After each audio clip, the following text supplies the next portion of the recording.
Hi everyone, welcome back to my channel. If you're new here, I'm Courtney Ryan, and today we're going to be doing an entry form advice column type video here. So if you don't follow me on Instagram, I posted an entry form on my story where you guys can submit situations, questions, general advice that you'd like to get from me, where I answer it in videos like this. So that's what we're going to be doing today. I have a couple juicy situations and questions we're going to talk about and address in today's video. So let's get started. Okay, so submission number one here is from Charlie. Charlie says, I don't find my girl attractive anymore. I don't know how to approach this. I don't want to leave her or break her heart, but she never took care of her body and she gained like 60 pounds. And it obviously affects how I feel about her body. Am I an a-hole? I don't know. ... Okay, so this one is tough, and I actually don't think that you're alone in feeling this way. I think this is a very common thing that happens when people get into relationships or when people get married, things like that, where they kind of feel like they've secured the bag or locked it down in a way, and then no longer feel that kind of urgency to, make themselves look good or put in as much effort or try as hard. I mean, you see this happen with a bunch of things, not just, in the way that people take care of their body. So from just what you wrote, I don't know if you're married, maybe she had kids and she gained weight because of that. Like, there are so many factors to consider here, but just from what you wrote, it doesn't sound like that's the case. It sounds like you guys are maybe just dating, which in that case makes it a little bit easier. So going off of that, just to put it frankly, again, like I mentioned, how a lot of people get complacent in relationships. If you want to have a successful, healthy relationship, you absolutely cannot get complacent. A relationship requires work and effort 24/7, regardless of how long you've been together, what you look like, all of that good stuff. So please keep in mind, if you're someone who's getting into a relationship, you have to continue to put effort into yourself, into that other person, into the relationship in order for it to be healthy and successful. Part of putting effort in includes taking care of yourself, right? And I do want to say, looks are absolutely not everything. And if you got into this situation or this relationship solely based off of looks, I would say in that case you have made a mistake here, because there should be a lot of other things to consider rather than just what a person looks like when you get into a relationship with them. Are your values, morals, ideas about life, and goals aligned? Those are far more important than anything on the outside. And to be honest with you, beauty fades. When you get older, that's kind of just how the aging process goes. Of course, you can still stay in shape and look amazing, but our bodies change. They look different with different stages of life and things like that. So you should never solely be with someone just because of the way that they look, because that's gonna change and you're always going to feel disappointed because that's all you like about them. So you want to make sure you enjoy and love other parts of this person too. Do you love who she is? Do you love her personality? Do you like what's on the inside? Because again, that stuff is what is important for a long-term sustainable relationship, much more than what she's looking like on the outside, right? So keeping everything I just talked about in mind before I say what I'm about to say, I do think it is disrespectful as a partner to let yourself completely go and expect the other person to just be okay with that. I mean, again, beauty fades, our bodies change, but to completely neglect yourself, gain 100 pounds, let yourself go, like, I just think that's really disrespectful. I would be upset if my partner did that. So again, looks are not everything. There are more things involved, but physical attraction is very important and it's a huge part of a relationship. So if you don't have that and it's completely gone, like, it makes things a little bit difficult, and that's understandable. So now, how do we approach this topic without completely destroying things, breaking anyone's heart, leaving them in the dust? Like, how do we approach this in a positive, respectful way? This would be the best advice I can give you. Could you find a way to work on this together? Could you go to the gym together, make the conscious decision to, work out together, eat healthy together, and really make these lifestyle changes that, both of you can participate in? Because it's very hypocritical if you are also 100 pounds overweight, or you're fat sitting there upset that your girlfriend is fat. Like, you can't, you gotta lead by example here, and I don't think it's fair if you're someone who eats like crap and doesn't take care of himself and is also letting himself go, thinking that that's okay, but it bothers you when your girlfriend is doing it. Like, if you're holding her to that standard, you need to be holding yourself to that standard as well. So that's something really important to keep in mind. But again, the best way to do this is just by leading by example. And again, support her here, make the changes together. The last thing you want to say is, you're fat and I'm not attracted to you anymore, or you've gained weight and I'm not attracted to you anymore. Please do not say that unless you want to start World War III, okay? Women respond the best to positive reinforcement. So again, doing things together, supporting her, encouraging her instead of putting her down or making her feel bad. So again, don't be a jerk about it. You're clearly feeling bad about the fact that you feel this way. I can tell that from what you wrote into me.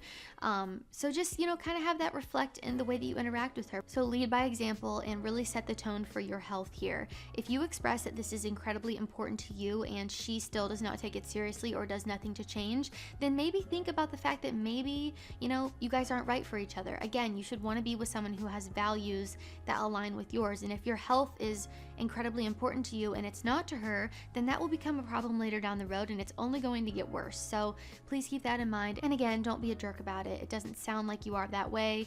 I can tell from what you wrote that you're feeling kind of bad about the way that you feel.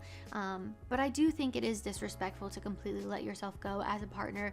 And again, expect your partner not to feel any different about you, or they should just accept you for the way that you are. I know that sounds great in theory, but health is important. And if it's really important to you, the person you're with should kind of feel the same way. All right, my second entry here is from Sean. He says, what is your opinion on dating a girl with a wild sexual past?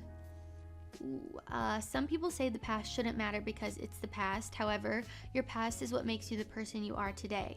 Also, do girls care about guys' sexual past at all? Thanks. Okay, so the first little question, what is your opinion on dating a girl with a wild sexual past? Now, there has been research and studies done showing that, people that had a more promiscuous past were, more likely to kind of express those behaviors in the future. Your past behavior does sometimes, predict your future behavior. So that definitely is a thing. However, I don't think it is 100% of the time accurate, because I have heard stories of friends of mine that were a virgin when they got married, and then got married and completely went off the deep end. I mean, sleeps with a different guy every week, cheats on her husband.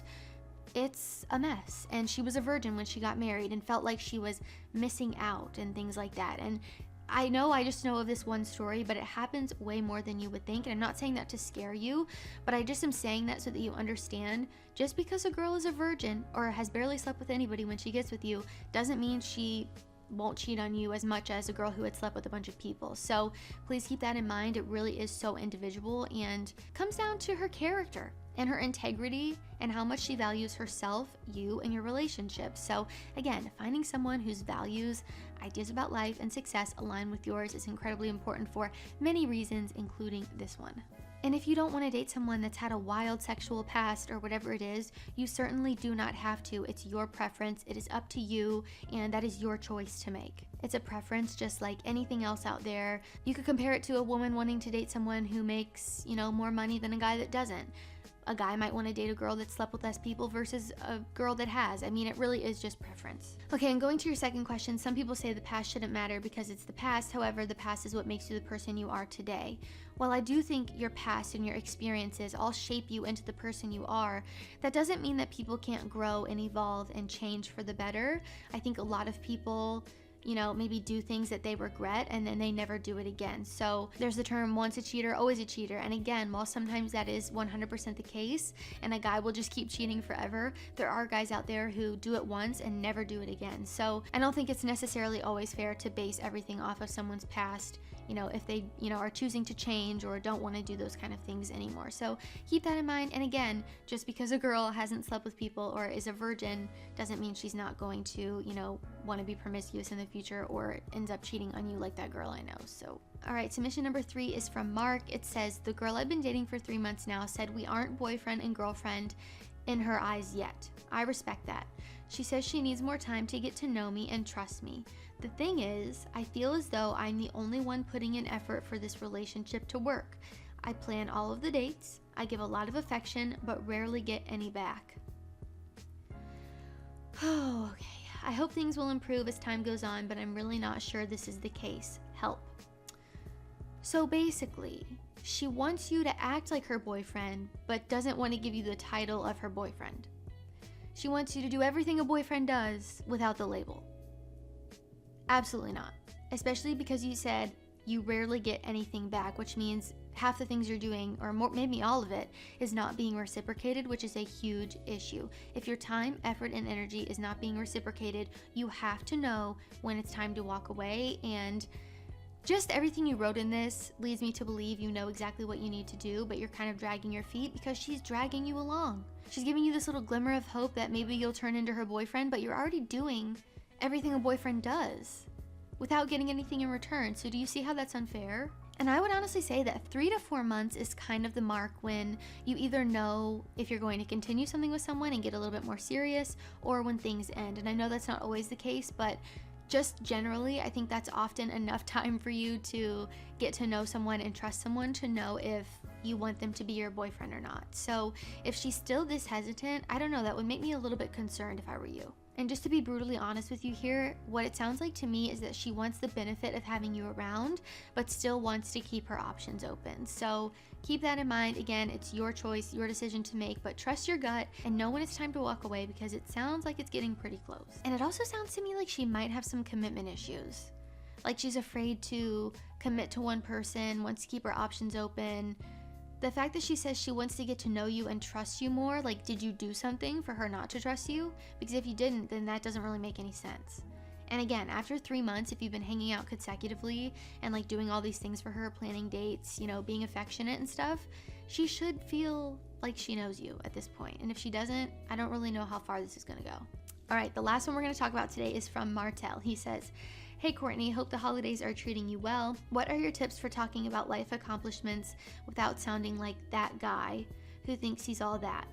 I ask because I put a lot of work into becoming the kind of person I'd like to date, and most of that has come in the form of experiences and achievements that I'm frankly quite proud of.